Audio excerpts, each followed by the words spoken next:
Hi, ladies and gentlemen. This is Eddie Marcus one more time, and I'm getting ready to go to bed.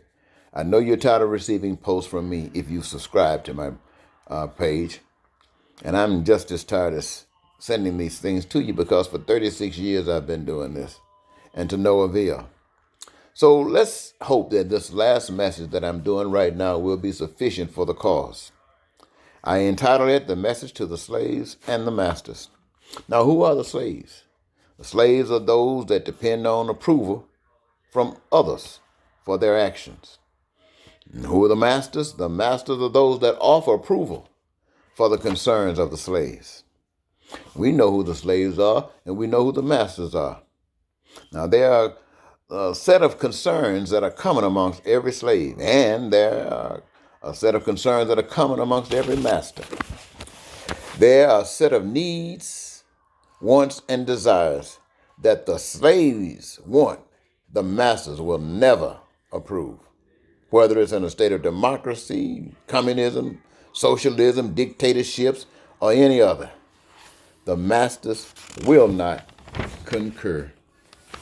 The masters will never approve needs, wants, and desires for the slaves. The masters, my friend, will never grant freedom and peace and prosperity and joy of life and dreams fulfilled for the slaves. And the slaves will never enjoy food and clothing and shelter, education and health care for all, nor full employment as long as the master remains.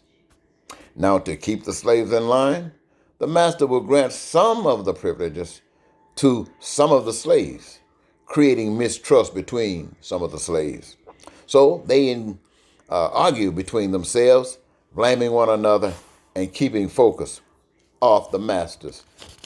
Now, the master came into power through deception and gaining support from those they share privilege with. Now, the only justice for the slaves required that they awake from this deception, this deep sleep, and return to the only master of the universe, God, who avails to each person the same as that of the master, without deception.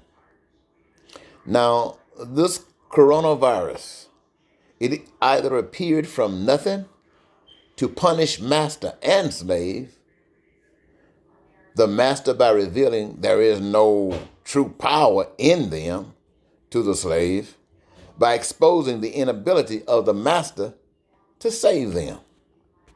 Or the coronavirus is created by the masters to decrease the population of the slaves for lack of further need.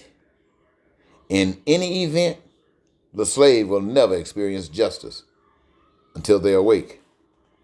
Now, as spokesman for justice, 36 years, I've spoken to the slaves and to the masters, and I've been rejected by everyone. So there's no more teaching to give. There's nothing else I can say that I have not already said. I've said this before. There's nothing I haven't already said. It's no use to me constantly repeating myself when you, my friends, are not interested.